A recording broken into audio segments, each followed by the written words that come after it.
Welcome to the 2017 Current Issues Workers' Compensation Conference, brought to you by the law offices of Richard L. Montalbo and sponsored by Apple. Innovation for your world. LexisNexis, not just more content, but more efficient research tools. John Pinto of Structured Financial Settlements, MacroPro Copying and Subpoenaing Services, ExamWorks, provider of workers' compensation evaluations, and MedLink, professional medical legal evaluators. This year's conference was again held at the historic and elegant Citizens Hotel in downtown Sacramento on March 17, 2017. The Citizens Hotel prepared an exceptional morning brunch, with the day ending with fine wines from the Camus Vineyards, Broth Winery and Vineyards, and Nickel & Nickel Winery. Before we begin, you may wish to download the conference materials, which are available without charge at montalbolaw.com. Should you be interested in CEB, MCLE or QME credit, please contact the law offices of Richard L. Montalbo for terms and to receive your certification of completion. The opinions expressed herein are the opinions, legal interpretation, and analysis of the presenters.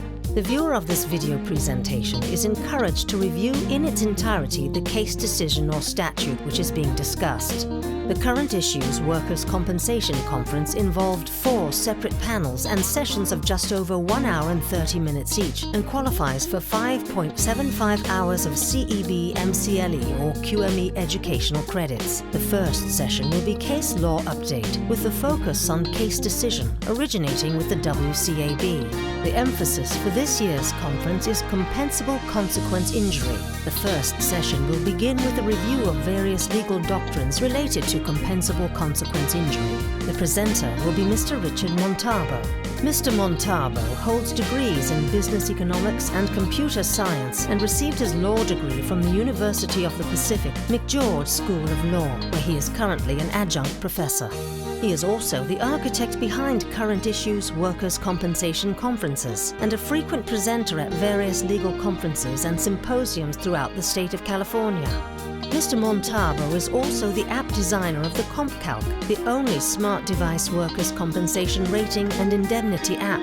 Mr. Montalbo is also the author of the Work Comp Index, a topical guide to the law of California workers' compensation. Let's join our panel already in session. Let me welcome everybody to the 2017 Current Issues Workers' Compensation Conference. You know, this is the 24th year I put this on, and it's over the years it's changed quite a bit. This is the first year that we've gone fully electronic, and what we've done, let me show you. 4 years ago, we had published materials that were handouts that we gave to everyone. You got a PD rating manual, and you got a copy of my slide calc, which was an indemnity benefit slide chart, right? Now, all you do is bring your iPhone, your iPad, or other smart device, and we download everything. Now, the reason I'm going to that is, honestly, it's much more cost effective, but all the other seminars have gone that way. We have some flash drives out there for those of you. I mean, it's tough for me to say this, but flash drives are old school, but we do have flash drives out there with the materials on them if you want them. When I offered flash drives about 10 years ago, I thought that was a big deal, and it really has gone full circle, hasn't it? What I thought I'd do is start out by going through today's events. How many people are here for the first time? Oh, good. I've already indicated that we're webcasting this, so if you have a question, I'd invite questions, especially during my presentation and comments. There are some attorneys in here that know as much or more than me, and so comments are welcome. And I may not agree with you, but certainly you'll add something, at least another perspective. I'll try to repeat the questions because we are webcasting this, but we're also laying down a track for our video at our website that'll be up in a couple of weeks. Okay, so what are we doing today? Let me start out by going over the order of the presentations. And what I'll do is, you'll see I'm going to bring it up on the overhead because some people still want something to look at. You may not have the materials, or by the end of the day, it might be difficult for you to be staring at your smart device. Hopefully you have at least a Plus or a big Android, but preferably a computer or an iPad, at least a mini. But let's go through the day's events. First of all, you know that we have a brunch, and that'll be available. And feel free to get up during my presentation. There's nothing that I say here that can't be repeated. But the food service will be out through the first break. We have an espresso bar all day, you know that, and I saw Debbie Stopper here. Everybody's heard the story about how Debbie, about 15 or 20 or 40 years ago, said to me, "Hey, Rich, this stuff is really boring. What do you?" And I go, "Wow, that's harsh." And so we kind of brainstormed, and it was her idea to come up with the espresso bar. So that'll keep everybody hopefully awake. And if I see a line forming back there, I'll know I'm being really boring. But feel free, that'll be here all day. Then we have a fruit and dessert tray. Let me give you something. Let me comment on this. At our afternoon break, we're going to have some really cool desserts. But let me tell you what happens. Can I just talk about the audience for a moment? Whenever you put one of these on, this is what happens. We got two sources of people this past 10 days. Those who were, and these were limited to attorneys, who said, "Hey, I can get my units sitting in my sweats at home, saying I listened to what you had to say over the internet, okay, for less money," and that's true, they can. We had those people. Then we had other people that at the last minute said, "Hey, we really want to come." And so we're trying to juggle everything, and it makes it really difficult. So that's what brings me to make this statement. Feel free to throw your elbows and fight for because we have some really cool pastries coming this afternoon during the fruit and dessert tray. I think we'll have enough. We were talking about it yesterday, but I think we're probably okay. And then my favorite, and everybody knows I like coffee and I like really good wines. We're going to have a wine tasting at the conclusion. I know a lot of people say, "Hey, listen, I don't drink and drive," and I respect that. I don't either. But it's a wine tasting, not a wine chugging. And there's something now called Lyft or Uber. So I know it might be a little pricey, but try to make it, because I don't know if you've seen the wine list, but I'd like to take full credit for the wine list. I'd like to take full credit, but I can't. Somebody helped. Every year, you guys may not know this, but I always have somebody that helps me out with the wine list. And I know all these wines, and you'll love them all. Okay, let's talk about the order of the presentation today. Yeah, hold it. Let's check in with Donald Trump. We're going to move this flag.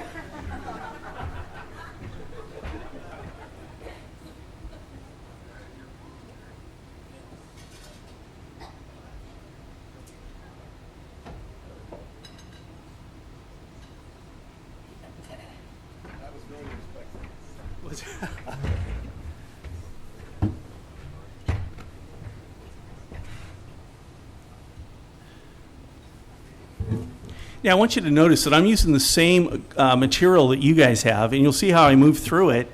Let me show you a couple things real quick. I told you it was live. If you go to the table of contents, see that little hand pop up there?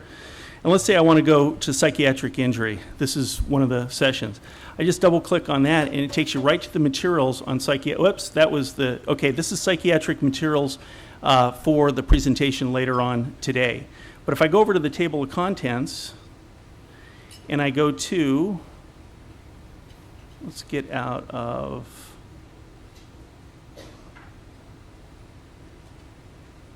well, let's say one of the topics is going to be procedures at the WCAB. This is part of my case law update.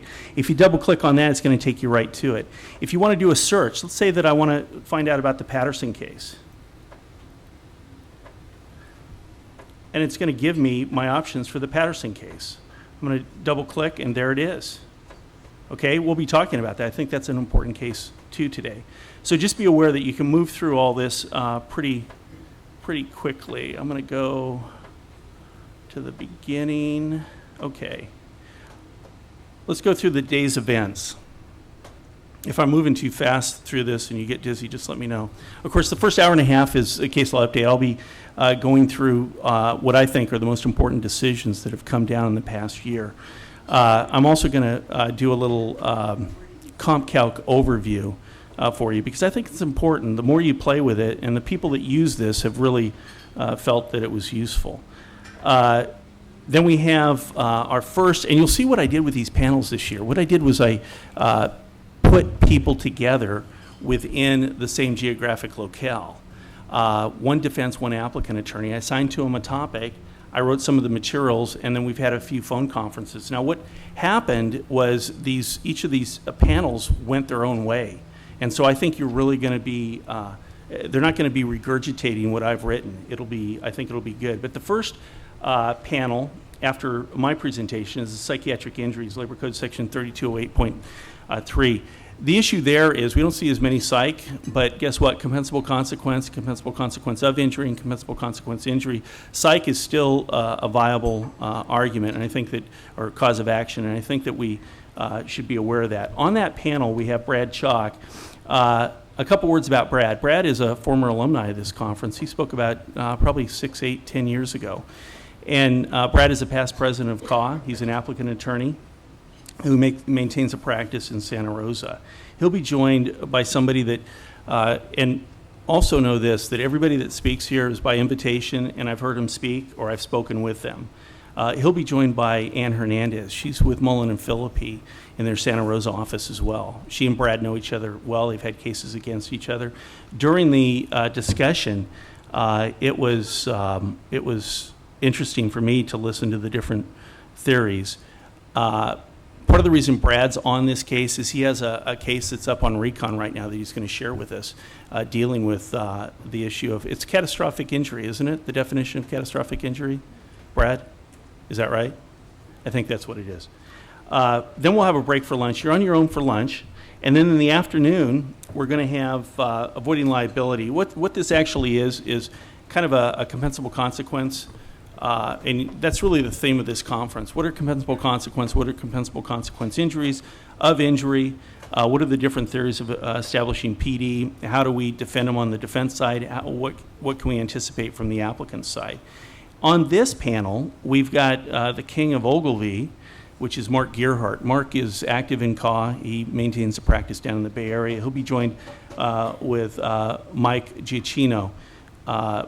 Mike is a capital partner with Hannah Brophy. He has more experience probably than almost anybody in this room, including myself, and they'll be addressing that issue. We're going to conclude the day's events, or panels, with somebody that I invited a few years ago to speak, and I'm really excited he's agreed to join us this year, and that's Bruce McCormick. How many people use Dr. McCormick as an AME, or have used him? He's a pretty straight shooter, pretty knowledgeable. I think he's a really strong doctor. He's a neurosurgeon, and Dr. McCormick is somebody that I go to when I have a complicated case. Now, it's difficult to get into him. He's very busy, and he maintains a practice.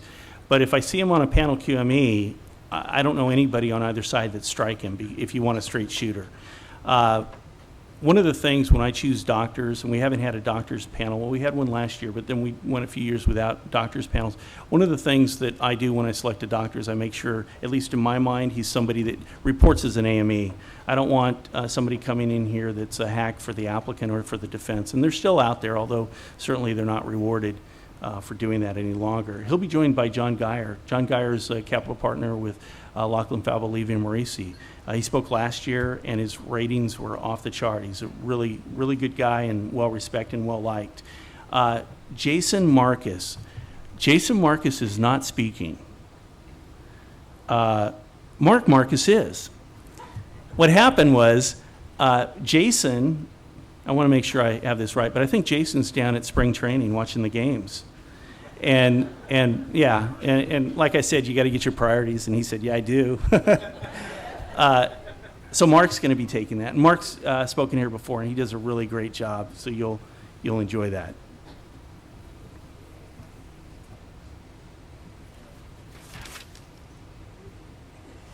Okay, what I want to do next is I want to do an overview of the CompCalc, okay? And I'm not going to spend a bunch of time on this, but just follow along with me. There's only a couple things I want to show you about this, because when I designed this, I wanted it to be very intuitive, because I don't want to support you. This, honestly, if you can't figure this out, you probably ought to go to a rating conference or seminar. Either that or maybe it's technology, who knows. Okay, I'm just going to do this on the iPhone 6. You can see it up there. And you can go right along with me. I'm going to go ahead and tap on the CompCalc icon. It's going to go in to the logo screen, and then it's going to go in to the CompCalc. Now, if you have the Droid version, you're going across the top. If you have the iPhone version, you're going across the bottom. Now, I want you to think about, let me say a couple things about this. First of all, this is about 32 megabytes. 32 megabytes, let me translate that. If you have a medium phone, 64 gigs, that means you can install this about 1,800 times. If you've got a 128, 3 times, about 3,200. Okay, so this is not taking up a lot of room. And if you want to conceptual on your smart device, if you want to conceptualize this is what you're getting. You're really getting these two documents plus, because there's a lot of additional information there, a lot of additional things that it does. Across the bottom, you'll see the icons for the different modules. You can just pop through those. There's a couple things I want to show you, though, because this is where all the questions are. The first has to do with doing a rating. And I'm going to do a real simple rating. We're going to do a DRE3. I'm going to spend 5 minutes on this, and we're moving on. I'm just not spending a bunch of time. You can give us a call or something if you can't figure this out. But all you do, now, here are the parameters. Let's say the guy was born in, just pick a number. We'll pick it when we get in there. I have to put the date of birth. I have to put the age, occupation, or date of birth, occupation, part of body. I also have to put in the whole person impairment, and it should adjust it automatically. Let's put in the date. First, we're going to tap on date of birth, and let's say the person was born in 1964, and you can see you just roll it with your fingers. November 1st, 1964. I'm going to double tap or hit OK. Okay, now I just inputted that. Now, if you look at the bottom, across the bottom, there's actually a rating string that we're going to build. You see, and it's in abbreviated words: body, whole person impairment, DFEC, occupation, and age. Next, we're going to put in the date of injury. And let's say this person has a 2012, November 1st again. I rolled that pretty quick, huh? Okay, so we have a date of injury of 2012. Now, what's important about the date of injury? The date of injury, if the CompCalc is working correctly, will give us what information? It's going to give us the age at date of injury. It's also going to give us indemnity rates, which are critical, right? All this. Now we're going to type in a whole person impairment. We're doing a DRE3 13% standard. I'm going to put in 13%. I'm going to double click on that. You can see it's starting to build our rating string. Now here's where all the questions are, and this is what I wanted to get to. Look at, it says part of body and occupation. I'm going to do this a couple of times so I don't lose everybody. This is the way I want you to conceptualize it. First of all, when you write a program, whether you're writing to a printer for output or writing to a display, you have limited real estate. In other words, sometimes you have to go out or in because you can't put it all on either the page that you're printing or on the display that you're displaying. Well, in this case, I couldn't put it all in there because we know that if you're going to break down the part of body under the schedule, we have the general part of body and then we have the specific part of body. We have to put them both in there. So what I'm going to do is I'm going to tap where it says tap to select on part of body. Now watch what happens. It's going to switch and it's going to go into general part of body and detailed part of body. Now, if I want to come back out, I tap on where it says general part of body or detailed part of body in that area, and I go back out, and now I'm back out to part of body and occupation, okay? So now I'm going to go in, I'm going to put the part of body. Now, I already said that it was a spine, right? A back injury, DRE3. So here's all the general parts of body. This is right out of the schedule. There's nothing fancy here, right? And we recognize those. I'm going to double tap on spine, 15. And now put it in. Now I'm going to go into detailed part of body. And what I did here was I have a relational database. I've built an array, put all this information in, and it's relational. In other words, if you select one, it's going to limit your selections on another. Now I've selected part of body as spine. So what does it give me? It just gives me the spine. But I went one step further. I also put in a search engine on this array. If you take a look at the top where it says type text to search, let's say that I tap on that. Up comes my little keyboard, and I'm going to put in lumbar, L-U-M. And you can see now all I have are the lumbar parts of the body. And at the top, I have the lumbar related or diagnostic related estimate. I'm going to double click on that. So now I've put in the adjustment for the part of body. Now I'm going to tap on general and detail again to go out to occupation. Now what I did in occupation is pretty cool, and honestly Jason's not here, but Jason gave me the idea for this. We're going to go into occupation. Occupational industries, we tap on this. There are 3 ways to input. You can either select any or all, in which case you'll get a list of all the occupations. This is just identical to the schedule. There's nothing fancy here. Or you can pick an industry, in which case it'll give you all the occupations for that industry. Or here's what's really cool. If you're lazy, you tap on at the top. It says tap for occupational group. Tap on that. Oh my gosh. And what do?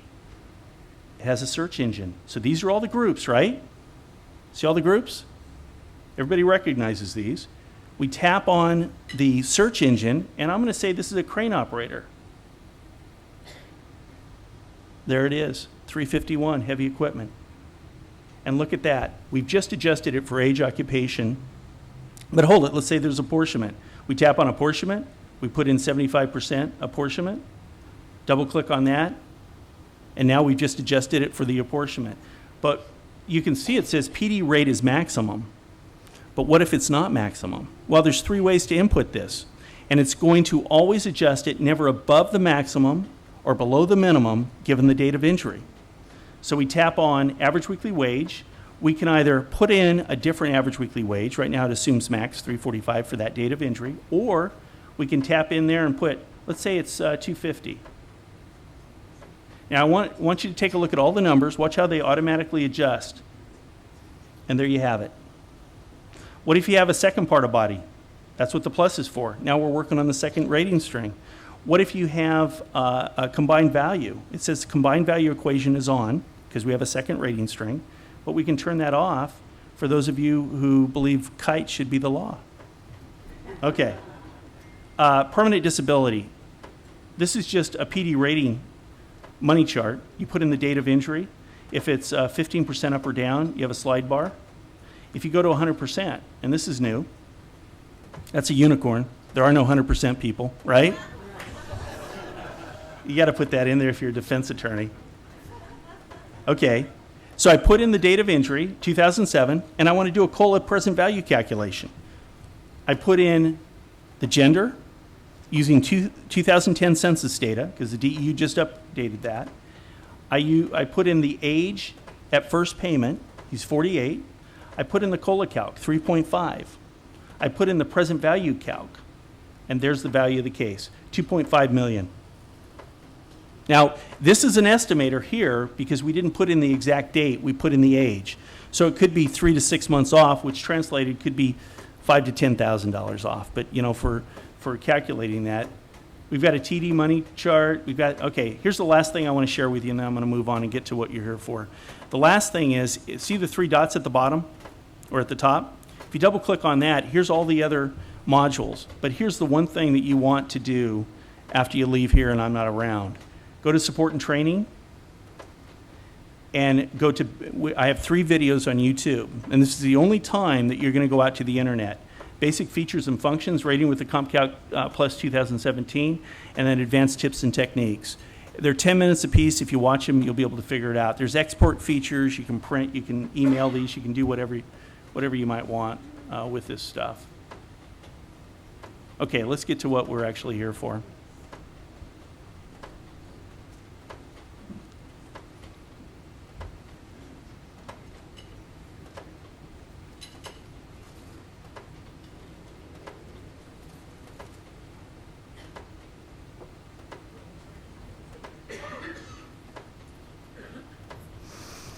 The first couple cases, you know, I'll be frank with you, this year the cases that have come down are not earth-shattering. There's nothing that you're going to walk away and say, holy crap, but there's a handful of cases that I think are important for all of us to review and be familiar with.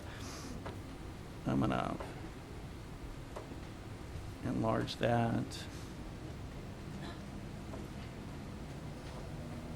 Okay, I'm not going to discuss the Hawley case. It's factual dependent. What happens is a physician goes to medical conference and gets injured, and the issue is whether or not it's injury AOE, COE. I'm not going to discuss, Mark, the County of Orange case on the next page either. That's just a criminal case, and whether or not somebody who's incarcerated is within the course and scope of employment. All these cases within the course and scope of employment fall in the following factors. I don't care how you analyze it, it always breaks down to this. Number one, has to be incident to employment. Number two, there has to be benefit conferred. And number three, there has to be control or right to control. They all fall into that, and everybody says, wow, you know, look at this one, they can't be reconciled. Yeah, they can. They can be reconciled based on substantial evidence and those three factors, okay? Which one's more believable? That leads me into the Porcini case. I think this is an important case. Everybody should be aware of this. But before I go into Porcini, I want to discuss some basic concepts with you, and I think they're important. The first concept that I want to discuss with you is the doctrine of substantial evidence. The second is direct causation. I say that whenever I speak that these are the two pillars of workers' compensation, substantial evidence and direct causation, post-SB 899, post-11-2015, really, even though it took effect earlier. How do we define these two concepts? Substantial evidence stands for the proposition that whatever the opinion is, there's a requirement that the doctor or even the judge, when he writes his opinion, that they actually explain the how and why, that they provide rational thought, that it's a considered opinion, that they take the facts, whether it be medical evidence or factual evidence, and they use those facts to support their ultimate opinion. I'm going to tell you, between substantial evidence and direct causation, almost a half of all the reported decisions either discuss directly or mention incidentally those two concepts. What's direct causation? Direct causation only applies to permanent disability, and direct causation stands for the proposition that the employer is only liable for that portion of the whole person impairment and or resulting disability, and that's what I say and or because we have a couple of, we'll see in some later panels, there's some concepts there that need to be explored. But direct causation says that the employer is only responsible for that portion of the residual disability, whole person impairment and or resulting disability, which is directly and causally related, and I say solely and exclusively related or resulting from the industrial injury. Those are the two principles that I want everybody to understand. A second series of concepts have to do with causation of injury versus causation of disability. And I know everybody struggles with that. And I have kind of a shorthand on this that I think will help everyone. If you understand this, you'll be doing fine. And these definitions work. They're in your materials, but I'm going to give you the shorthand. Causation of injury, and that's the Porcini case. We're going to discuss that in a moment. Causation of injury is a threshold issue. It determines whether or not there's actually been an industrial injury and what the requirements are, what the threshold, what the test is, what the standard is for causation of industrial injury. Causation of disability is a concept that only applies after the applicant becomes medically permanent and stationary, and only applies to residual disability. It's an apportionment concept, okay? What you're doing with causation of disability is asking the doctor to decide what portion of that whole person impairment and or resulting disability is resulting from the industrial injury, and what part is resulting from either other prior industrial injuries or a non-industrial causation. Now, there's three other terms I want to go through with everybody, and that's aggravation, exacerbation, and acceleration. Now, I know that there's at least one medical group that doesn't like their doctors to use these concepts, and I don't agree with that. And these are legal doctrines. These are defined in the case law that we have. So you've got aggravation and exacerbation. What's the difference between these two? And it goes to causation of injury. These are concepts that go to causation of injury, whether or not you have an industrial injury. Aggravation and exacerbation, the difference is one word: permanency. You have to have, if you have permanency in the condition as a result of an injurious industrial exposure or activity, you have an aggravation and you have an industrial injury. If you do not have permanency, you have a return to pre-injury baseline, you've got an exacerbation. And an exacerbation does not cause injury. It may give rise, be aware of this, it may give rise to compensable consequence of injury. It will not give rise to compensable consequence injury. Compensable consequence injury includes PD, an award of PD. Compensable consequence of injury is what else do you get? It's the classic example where we're treating a non-industrial condition to get to the industrial condition. And think about this. If they return to pre-injury baseline, you've got what? An exacerbation. You do not have an aggravation, and you're only liable for what? The medical treatment associated with that, and perhaps an extended period of TD. Does everybody understand that? It's tough, isn't it? Okay, what is acceleration? And this is the classic for the applicant attorney, and they say all the time, hold it, you can light up, this is the applicant, you can light up a pre-existing non-industrial condition, and that will give rise to an industrial injury. You can light it up. Well, I'm here to tell you, you have to think about conceptually what I'm telling you. That's true for causation of injury. It is not true for causation of disability, because that lighting up of a pre-existing pathology that was asymptomatic but non-industrial, that's going to be apportioned away. But you can light up a condition industrially and give rise to an industrial injury. Okay? Acceleration, this is the way I want you to conceptually think about this. The standard injury, you have a linear baseline. It's flat, right? With acceleration, you're talking about a degenerative or insidious progressive disease process. It might be, I don't know, diabetes. It could be degenerative changes in your knees and your back, whatever. But we know over time, even without any industrial injury, it's probably going to progress. You're going to get worse with age. You know the old adage, the cowboy, the old cowboy that says he's every bit the man he was as a young cowboy, probably wasn't much of a man as a young cowboy, right? So as we get older, we slow down. That's just the way it is, ladies and gentlemen. Okay, so acceleration over time, you're getting worse. If an industrial injury, activity, or exposure causes that baseline that's progressing over time to permanently worsen, you have an aggravation and you have an industrial injury. If it temporarily worsens and then return to pre-injury baseline with that acceleration over time, then what do you have? You have an exacerbation. And what we want on the defense side is to say, hold it. And we do this with internists all the time. The applicant was treating at this level beforehand. Didn't they return to pre-injury baseline after this treatment? Was there any permanent effect due to the industrial injury? That's what we're arguing about, whether we know it or not, all the time. Okay, let's talk about Porcini. Porcini is a case, and this 2 years ago, we had a case that came down, South Coast Framing. South Coast Framing, and let me go through the facts real quickly. South Coast Framing was a death case. The applicant was prescribed some, on an industrial basis, some prescription meds. The applicant dies. And the issue is, for his dependents, do we have an industrial death? And the court struggled with that, as did the reporting physician.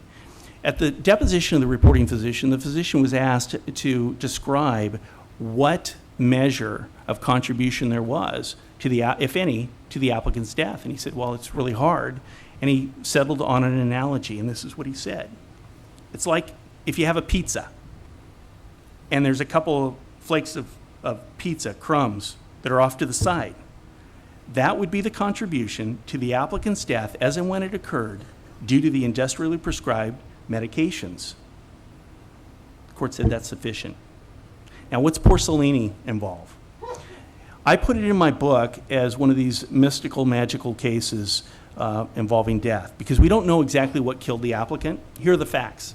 The applicant was a dishwasher. He was taking out some garbage. They find him out by the dumpster, which is, 200-300 feet away, and he's died. He's suffocated in a pool of blood. His uncle had been diagnosed with tuberculosis, although the applicant at that time had been tested and he did not have tuberculosis, okay? But on autopsy, they determined that he died from hemorrhaging of the lung secondary or as a result of tuberculosis, okay? So the issue is that industrial? How many people here, if you can't do this if you've read the case, how many people here think that that's industrial? You have somebody who has TB, he's taking out the trash, and he's found dead. He's bleeding from the mouth. It's obvious what killed him. Is that industrial? How many people say yes? John Barnes? I have a case right now that's along the lines. You're not going to like the answer if you're on the defense side on this. Here's what the first mistake that was made in this case is they let the applicant go out and get their own medical. What the flip, you say? Remember the Batten decision? That's old school. The Batten decision stands for the proposition that the only admissible medical legal are either the medical legal opinion of the PTP or a properly secured medical legal examination and report. Okay, in this case, the applicant just goes out and pays for their own medical. What did this doctor say? Because the doctor was being paid to find it industrial. What are the theories of industrial causation? And I want you to think about South Coast framing. It's just a mere contribution. And they said in this case, something greater than zero. What did this doctor that otherwise his report should be inadmissible say? He said, well, two things. He said, number one, when the guy opened the dumpster, the fumes could have caused him to cough, which precipitated the hemorrhage, which precipitated his death. Alternatively, he was carrying out, presumably, a bag that weighed 50 pounds of garbage. That could have increased his blood pressure, which could have caused the hemorrhage, which could have caused his death. There was no objection to the admissibility of that report. It came in, and once it came in, the issue was, is there substantial evidence, there it is, substantial evidence to support a conclusion that there's a mere contribution because we find the standard to be just something greater than zero. And they said there's substantial evidence they found it industrial. Okay, now I want you to think about, first of all, this is a death case, and be aware of this. Do we apportion death benefits? No. Okay, so that's one thing. So even if this was otherwise, we'd still have an issue of apportionment to reduce the award of PD, right? The other thing that I want you to think about is the mistakes that were made by the defense counsel on this. There's a footnote in this that drew attention to the malpractice. There's no reason, and everybody understands that now the law in this state is the only admissible medical evidence is either the PTP or QME, AME properly secured, right? Otherwise, you don't have it. 4050, all those old labor codes, and I listed them here because everybody wants to argue that they want to go out and get a medical legal. These are I thought I wrote them down, but 4050, yeah, I did. 4050, 4064D, 4605, 5701, and I'd say 5703. And I think the Tyler decision, too, which allowed the WCAB or the WCJ to do an IME. I think all that's out the door now. You're stuck with the treating physician and the AME, QME. Okay, there's one more point I want to make about this case before I move on, and that is this. How does this apply to just a standard industrial injury? Now think about this. The whole focus here has been on that threshold issue, causation of injury. And we know the standard for causation of injury is what? A mere contribution, something greater than zero. Okay, so here's how it comes out. And we've all seen these cases. Somebody works and has repeated non-industrial injuries. I have this case right now. I'll share it with you. This lady has horses. She doesn't have one horse. She doesn't have two horses. This lady right now, I took her down, she has 19 horses. And she's having babies, and she's selling them. So there's a huge TD issue, right? Because she's still making money there that she's not reporting, and she wants 2 years of retro TD. But here's the issue. In the medical records that we have, she's gone into the hospital and into her doctor repeatedly complaining of knee problems and back problems because she's been bucked off and she's been working hard. The problem with the case is this. She's a deli clerk who's worked for this employer for about 17 years. It's a knee and back. Now, everybody will agree there's significant apportionment there to non-industrial causation, but you have to get to the PD. The issue is, do we have an industrial injury here, causation of injury? If you apply this standard to it, which is just a mere contribution, we probably have an industrial injury, because how are you going to defeat a cumulative trauma injury where there is a physical component? So that's my take on Porcini. I'm concerned about its impact on causation of injury, not only in a death situation, but just in a regular, hey, is there an industrial injury here? Okay, any questions? One of the commented, looking at this, he didn't even say definitively there was a cause. He said there could have been. You know, just like your thing on the street, a unicorn could have come across his path. It's all could have, but there's no factual evidence that any of those things did occur. Yeah, the comment is, well, hold it, how does this meet substantial evidence when it appears that the medical opinion was equivocal and that it could have occurred, but there's no absolute evidence that it occurred? And that's why it's in my book under mysterious death cases, because the presumption under 3202.5 or 3202 is that what are we going to do? We're going to get, tie goes to the runner. If there's substantial medical evidence, just a plausible theory, and we don't know, there could be all these other reasons for it to have happened, but we don't know if they occurred, they're going to give it to the applicant because the burden of proof is on the defendant, and we have to establish that there's no plausible theory. The mistake in this case, I know the defense attorney, so I'm not going to say it again. I don't know why that medical legal came in. But I also don't know whether or not a solid internist wouldn't have come to the same conclusion. Think about that. I mean, if in fact the fumes could have caused him to cough, or carrying, and here's the other way that this happens a lot. You have a death case where somebody has a myocardial infarct, and there's a physical component to their job. Well, how do you defeat that case? That is tough. I mean, I have a case right now where somebody said for a couple of days, hey, I feel bad. I don't feel good. Didn't go to the doctor, came in, dropped dead of a heart attack. And we know if you have a heart attack, you're probably not feeling very good, at least just before, if not for an extended period of time. How do I defeat that case, given this standard? Makes it tough, doesn't it? Okay, any other comments? We have some attorneys here. We have some very good defense attorneys in the back. What are you guys going to say to this? Let's go to page 4.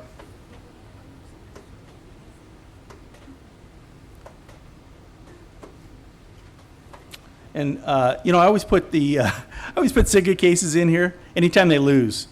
Okay? Which is rare. This is one they lost. They went after CMS, and they said CMS was non-compliant with the state statute, and it was kind of a preemption argument, really what governs the federal or the state. And they said, no, SIGA, guess what? We don't like you guys. You lose. So I want to talk about the discrimination case, this Leprino Foods case. This is important for 132As, because heretofore, we always hear all the time from the applicant's bar that you want to make the applicant whole where there's been a discrimination because he filed an industrial claim of injury. And what does that mean? And it's subject to interpretation. Well, this case held that it may include direct payments to the applicant for lost pension benefits during the period that they were off. So reinstatement back wages may include also pension benefits. Okay. How many times, let's talk about the Chipotle case.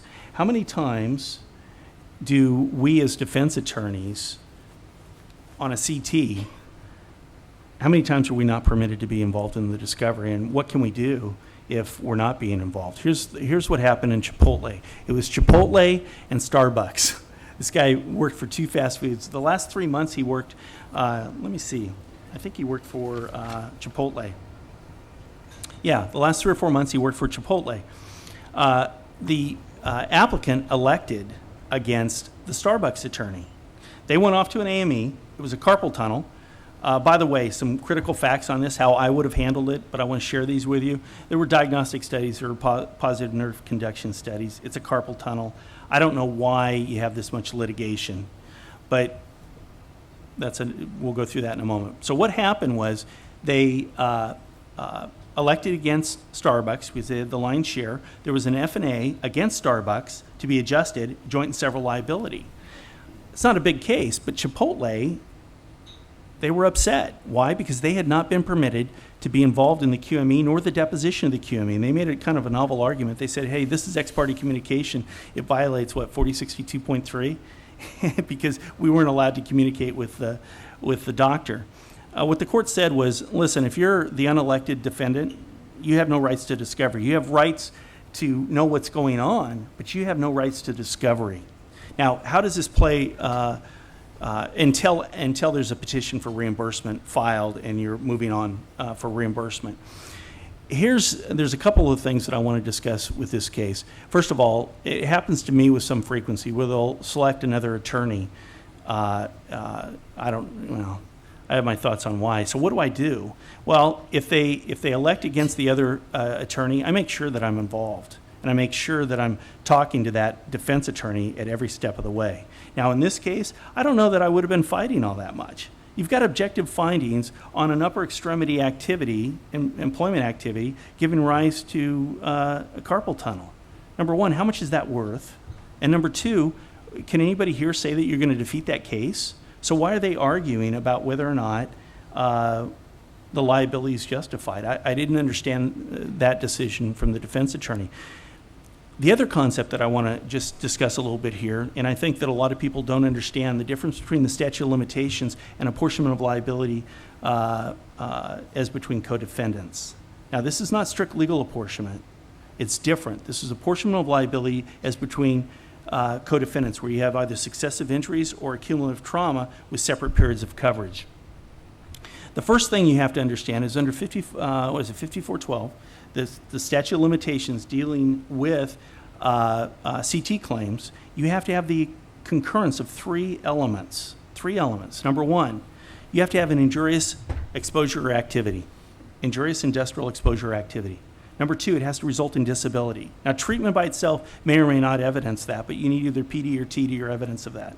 And number three, and this is for the statute of limitations, understand. And number three, you have to have knowledge or reason to know that there's a cause and effect relationship between the disability and the injurious industrial activity.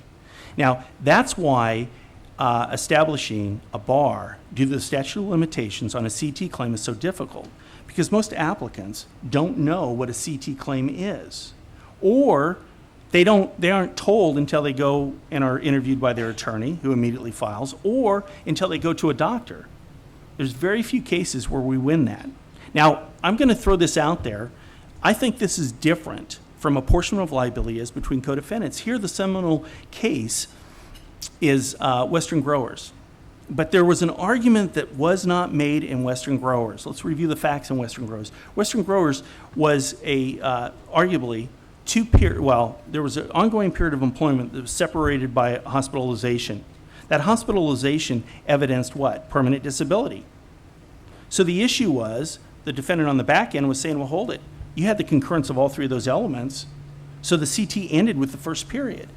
And that's what the court held. But you know what wasn't argued in that? What about this second period? Was it injurious? Was there additional PD? Was there permanency attributable to this subsequent period of employment? Therefore, you would have apportionment of liability as between co-defendants due to separate periods of coverage. That was not discussed. That wasn't argued.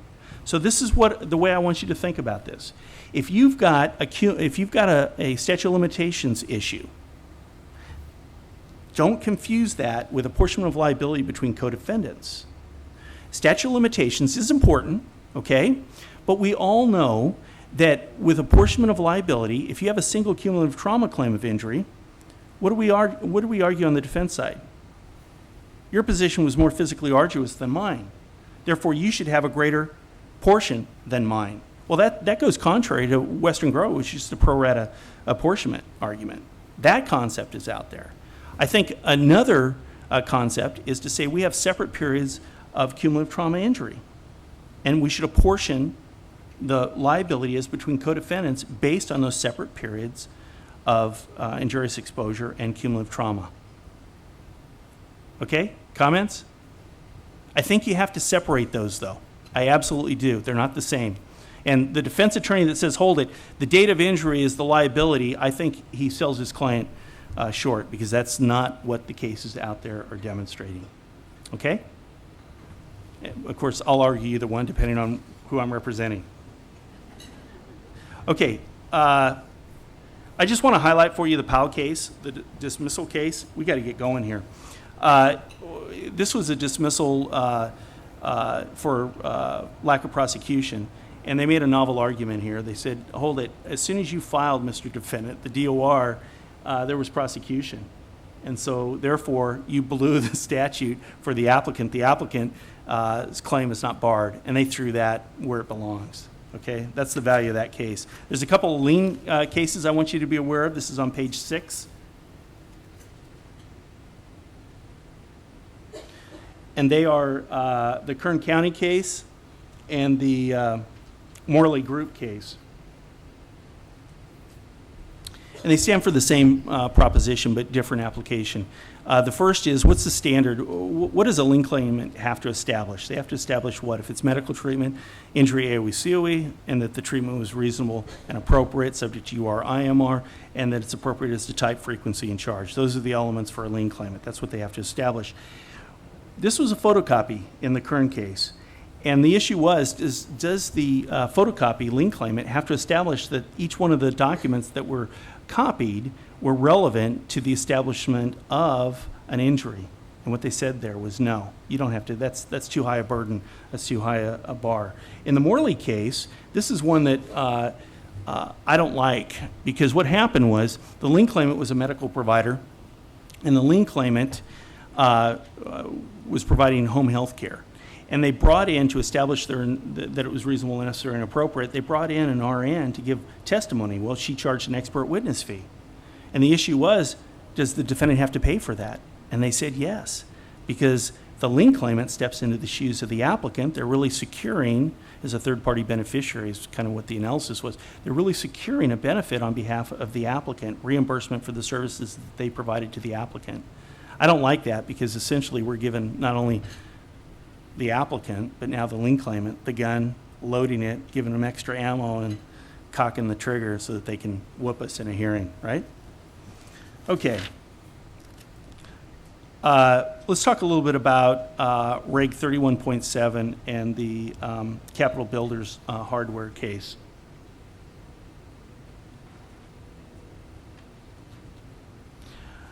What happened here was we had a CT and a specific. It was an ortho injury with a psychiatric injury as a compensable consequence. The psychiatric doctor recommended the use of a pain specialist. This is classic, isn't it? There's no objective findings. The psychiatrist doesn't know how to explain what's going on, so they say, well, we need a pain specialist. It's usually the other way around. The pain specialist says, hey, I think there's a psychiatric component here. Well, the psychiatrist, who was the AME, said, listen, I think you ought to go off to this pain specialist, this physiatrist, so that we can get an opinion. She gave the name of the physiatrist. Now, what happened next is the exam with the pain specialist that was recommended was automatically set by the applicant. The date of the exam was 6/20/2013. The report generated 7/15/13, so we're a month later. The applicant served it on all parties, including the WCAB, on 7/30, so now we're 2 months down the road, 13. And without agreement, applicant secured the report or served the report on the Psych AME for comment at a reexamination that was 11/11/13. Now, at this point, we're 4 or 5 months beyond, and the defendants made no objection to this. What's going on? They're just sitting back doing nothing. All of a sudden, the Psych AME takes a look at the physiatrist's report, and what's the Psych AME says? Oh my gosh, the applicant's 100% disabled. So the defendant goes, holy crap, what have I done? The defendant finally objected December 6th, 3 weeks before Christmas, 2013. Nearly 6 months, listen to this, 6 months after the exam, 5 months after the date of the report, and 23 days after the report was served on the Psych AME. But the defense attorney didn't stop there. The defense attorney also, by way of a joint letter, served that report on a letter on the Psych AME later. So they were objecting, but they allowed it to go. Now, does this stand for the proposition that the AME or PQME can do a comprehensive, coordinated medical legal evaluation and that that's admissible? No. This stands for the proposition that if you're a defendant and you sit around for 6 or 8 months and do not voice your objections, you're dead in the water. That's what it stands for. Take a look at Reg 31.7. We've done away with comprehensive, coordinated reporting. It's no longer there. They've modified the regs. Consistent with Batten, now we're limited to what? The opinion of the PTP and a properly secured medical, legal, or AME. medical legal, either a PQME or an AME. That means you're either going to pull a panel if you need another specialty, or you're going to agree to an agreed medical evaluator. Okay? These boxes, I put either companion sites or I put cases that are related to whatever the topic of that case is. I'd take the time to read those, because this document's only, if you read nothing that's provided to you today, these 30 pages, spend the 2 hours and go through it and find detail, because it's going to bring you up to speed. And there's a lot of these are sites that I put into my book for the 2017. Okay, let's go to the Crane case. I'm not going to spend a lot of time on this because this is a crazy case. I don't know, and I generally don't mention doctors unless I need to mention a doctor. And this is Dr. Klieg. He might be somebody that we want to strike as a industry. Here's what happened. Dr. Klieg examines the applicant, and the applicant's coming back for a reexamination. And Dr. Klieg decides, you know what? I'd like to examine you at my house. And so you can't make this stuff up, huh?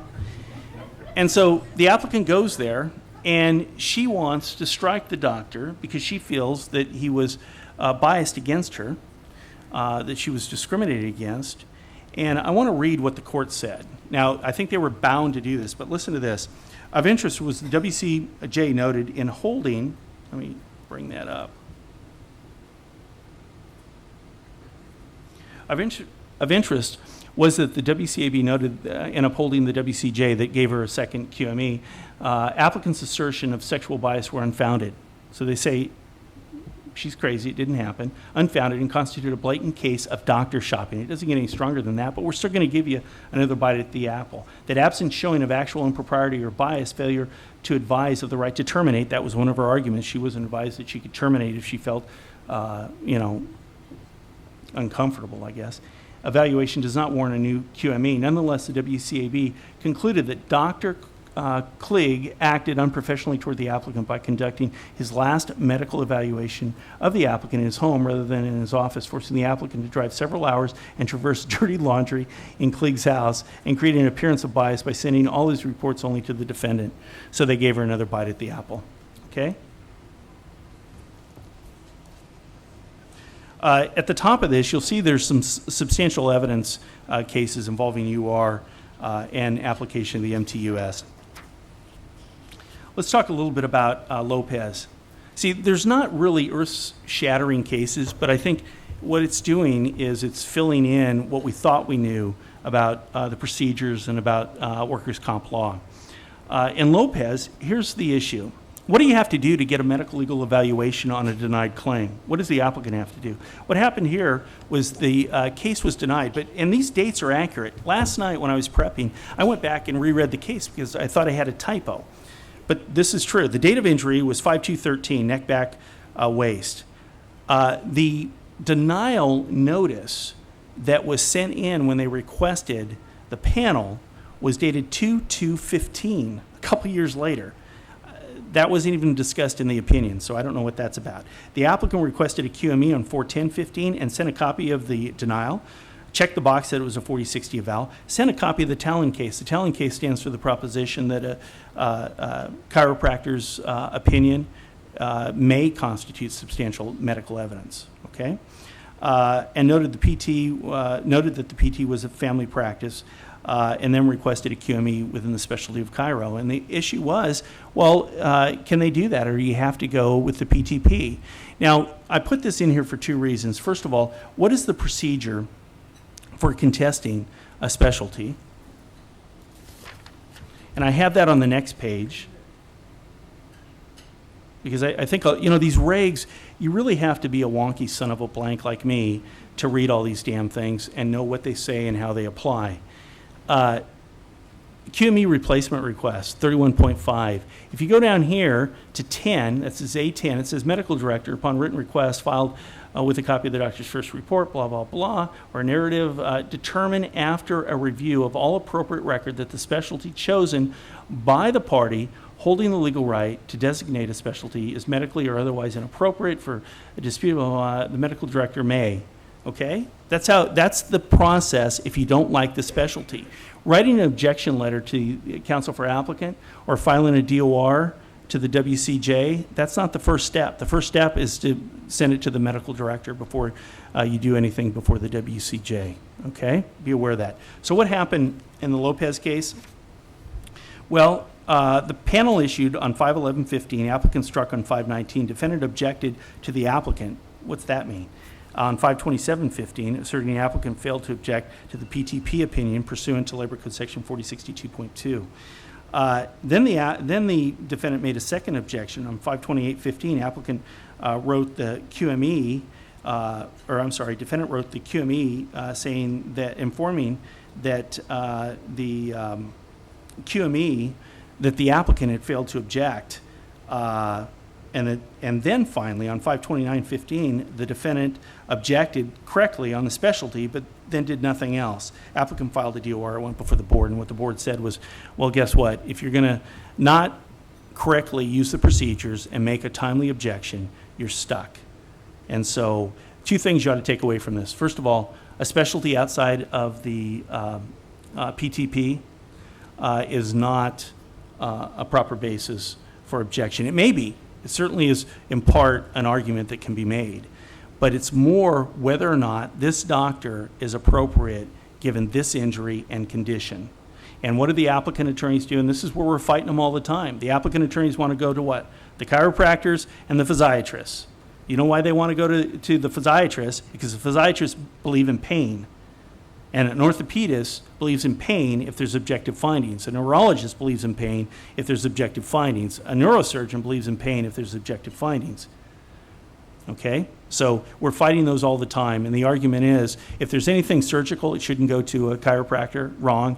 If there's anything surgical or orthopedic or neurologic, it shouldn't go to a physiatrist. We should go to those specialties. And those are the arguments that I make. Okay, Maxim. I wanted to get to this case. Maxim is an important case without a consequence. How do you like that? It's gotten a lot of press. Here's what happened in Maxim. The applicant sent letters to 3 MEs over defendant's objection. So the applicant counsel is writing 3 AMEs, sends them over to the defendant, and the defendant objects. And the issue is, where there's a valid objection to the letter, what is the procedure? What is the mechanism? What's the remedy? The defendant wanted a new QME now, or a new AME, or at least wanted it struck from the record. The case turned on what constitutes communication versus information. A communication, they said, is just written, stated legal position, even legal argument. And that does not require an agreement. Information, which is primarily medical records and documents relevant to the determination of whatever medical issues exist, those can only be sent on agreement. If you cannot agree to it, you have to go to the WCJ. Now, in this case, what happened was the court finally said, listen, we're going to allow attorneys to be advocates. We're going to allow them to write letters arguing their case. What is the remedy where that happens? Let's say somebody, and I'm a pragmatist, let's say somebody writes a letter to the evaluating physician and misstates the law of apportionment or misapplies Guzman, what the standard is. They want Guzman given work restrictions, which we all know Guzman only applies to what, ADLs, right? That's the analysis. And they put that in there. Now, what am I going to do as a defense attorney? Am I going to jump up and scream and yell and say, hold it, you can't send that? Why should I? If the doctor applies Guzman to work restrictions, it's an invalid application. It won't constitute substantial evidence, and they cannot apply it. So a misstatement of the law doesn't get me excited.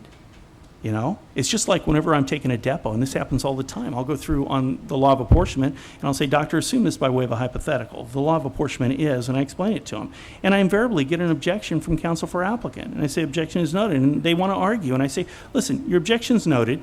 If I'm wrong on the law, doctor, and this is what I say, if I'm wrong on the law, your opinion will be of no consequence. Or what about this? Facts not in evidence. Okay, if I can't, and I'll concede this every time at a depot, doctor, by way of a hypothetical, if I can't establish these, your opinion won't constitute anything. That's how I just shut them down, because I don't have time to be arguing with these people that want to just argue, okay? So my point is this with Maxim. There's too many ways to avoid the consequence of this protracted litigation. Once again, I don't know why they did it. What they should have done, I think there was some bad blood, because usually that's the way that it happens. What they should have done was whoever didn't like the letter should have wrote a clarifying letter. If that clarifying letter didn't work, and I know this is costly and I understand this aspect of it, our clients have to pay for us to take deposition, go take the deposition of the doctor. Go in there and make it very clear when they try to muddy up the water and misstate either the facts or the law, make sure that you get a very clear deposition transcript of what their opinion is. After every deposition, one of the things that I do in my office is I write for a supplemental report. And I start out by saying, Doctor, your recent deposition, it's my understanding that you said ABC. And I go into and this is based on ABC. And I'm asking by way of a brief supplemental report that you confirm this. And then he lifts it out and he puts it in there. Because a report's much easier for, judges want reports, not depositions. Okay? So I know Maxim's gotten a lot of press. I'm going to take another 5 or 10 minutes, okay? There's a couple of UR cases that I want you to be aware of. Let's go to page 12.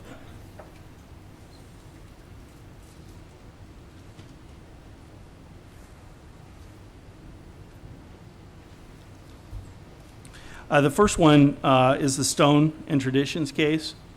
What happened here was we had a single request for authorization, but there were 4 modalities of treatment. The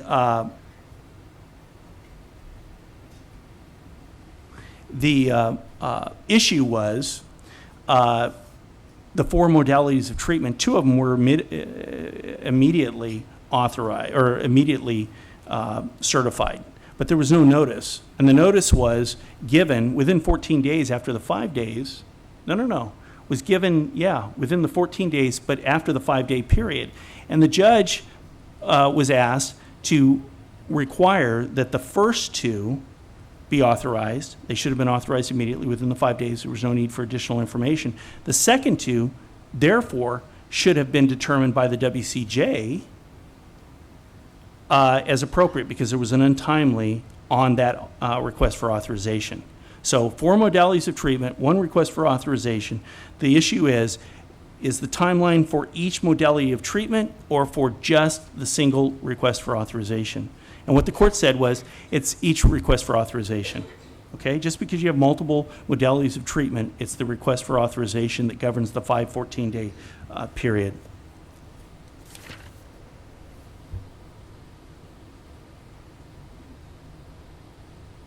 Oh, the next one, all the adjusters will love this. The Joy and Peace Center case. Here's what happened.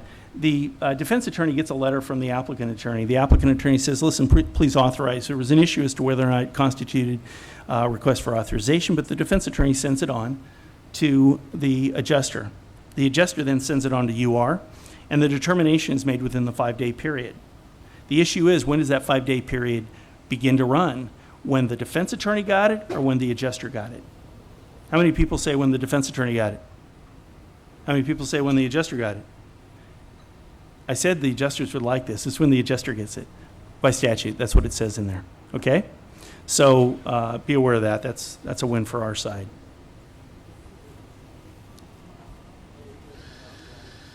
You know, there were a number of cases dealing with application of, in the UR situation, the MTUS and other things. I think this is a good point in time where I ought to bring up Senate Bill 1160. It was signed into law last November.